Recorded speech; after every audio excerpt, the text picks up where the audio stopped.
This is Jill. Welcome back to my channel, and welcome back to another monthly YouTube hop for Cherry on Top. And our theme for January is winter, and so I'm going to take you into the beginnings of a page that's about winter. And you'll see I have a photo that is of some trees and some snow and what we've been experiencing a lot of here in Michigan, which is fog. So I kind of just wanted to remain true with this little collage to what our winter really is like so far here at the very end of December, moving into the new year. And so I want to work in 3 clusters, and I want to let you know what products I'm using primarily. So it's Simple Stories Feelin Frosty, and I've just used a little bit of the paper, at least so far, but there's a die cut pack full of really cute embellishments, and so that's what I'm going to start with. And I'm going to work in 3 clusters. So let's go ahead and start with the photo. What I'm putting under my photo is not a full mat, but a bit of the paper, this turquoise, that I punched with a kind of wintry themed branch, especially since I've got photos of trees.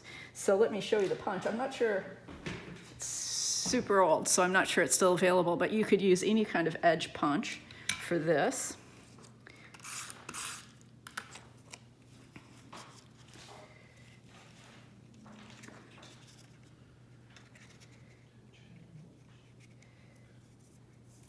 So I want a little bit of the paper to show, and it's cut in a little bit of an uneven fashion to add to that casual look. And let's see how I want to position it up a bit. So this is underneath. And see how there's like the squared off edge here? So I'm just going to put this bird die cut right over that to kind of soften that a bit. And just have it peeking out a little bit.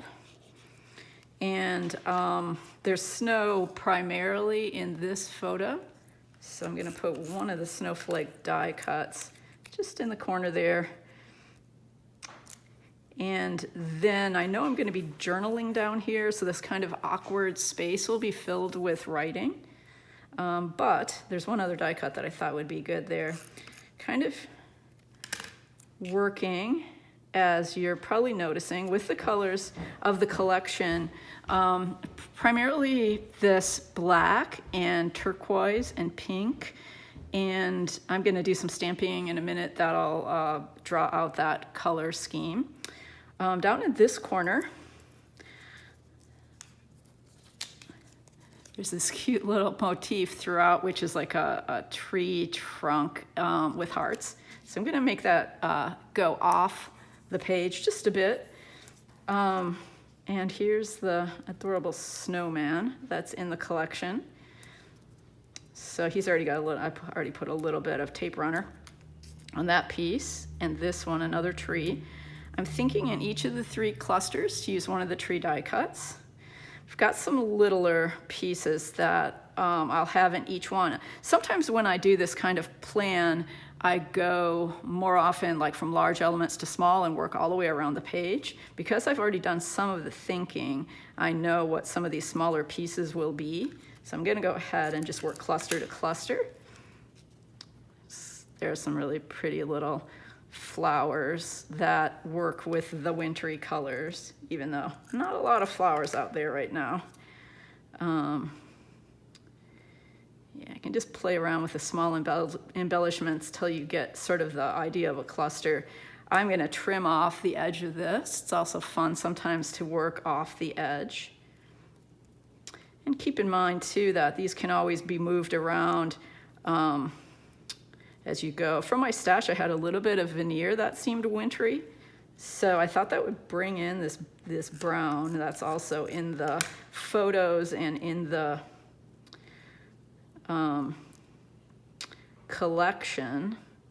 Let's see, I think I want it here because I'm going to use a star too.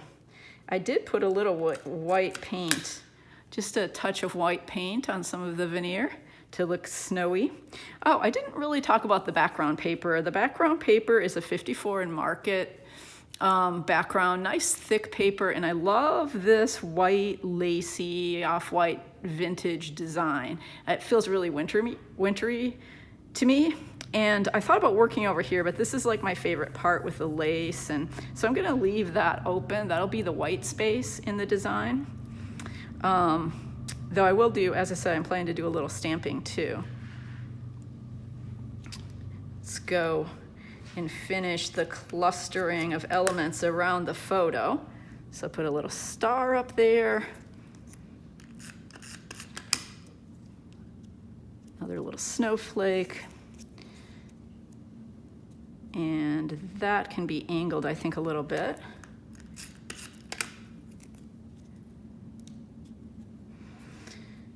And then up here, we have the title. And I love this. This is also in the scarf on the snowman, this black flowered pattern. So I'm gonna put that under the first part of my title. And my title is Snow and Fog.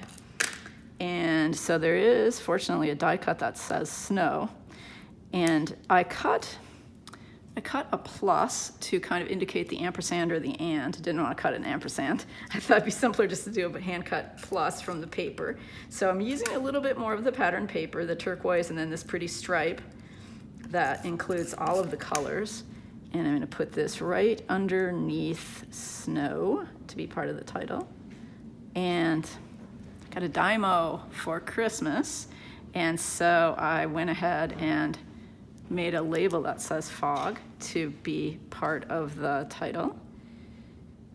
And that picks up that black, and not only the black, but a little bit of the black and white, and also the vintage. So I'm super happy with that as a title. Get the scarf.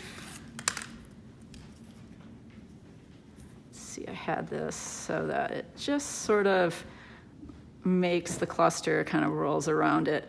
This is not really a layered cluster. Those are fun, but this is, the elements are all pretty independent and distinct. And there's a little bit of repetition because I'm going to use another flower die cut like the one down below. And you just want to vary it so they're not all really close together. They're going in slightly different directions. Here, let me grab this little tiny die cut. There are a few smaller snowflake die cuts. And this is really coming together. I like it. And I might add a little more, might add a few little sprinkles or something, and I'm going to add my journaling. But one thing I know I'm going to add, and I'll go ahead and do that, is some stamping. And I'm using this set by Tim Holtz and Stampers Anonymous, which is a snowflake stamp, but look how cool and coordinated it happens to be with the snowflake in the Feelin Frosty line. So Distress Oxide is my go-to when I'm using colored ink. And so Salvage Patina will be really good with this color. And I want a little bit of blue. There's a little blue like in this tree. And just for fun, a really pale pink. Not a pink as bright as in the collection, but it'll pick up that pink. So let's go ahead and start with the pink. Yeah, it doesn't show up too much, so I'm going to go in the whiter area here. Turn the stamp a bit. There, that's cool. Does that show up on camera? It's a really pale pink, but I love the subtle effect, and it doesn't detract. And I wanted these just kind of sprinkled around like snow falling, not so much exactly in the clusters. That might be enough of the pink.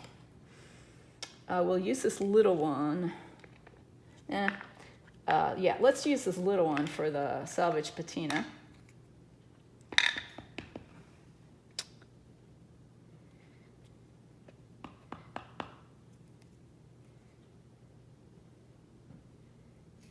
Gonna go ahead and go down there, but I will be journaling in that area, so I'll be writing over that a bit, and that's okay. Not too much going on over here, so let's get a little bit more over here. And as I said, I'm gonna keep turning it. Some of them can go off the page. Sorry about that background noise. Okay, and then this one, gonna tap into the tumbled glass and just kind of see where it looks like it would be fun to have a little more snowflake action. Yeah, I like that blue. And again, turn the stamp a bit, put it going like this way. It's good to fill in, you know, kind of work with the shape around the cluster. Okay, I think I'm gonna call it good. I'll just be adding a little journaling, trimming off this edge, maybe a few little tiny final touches, but I do really like the way that it turned out. And thanks for joining me for this process. Be sure to leave a comment in order to get a chance to win store credit from a cherry on top. And also definitely be sure to check out the other projects and videos. Catch you next time.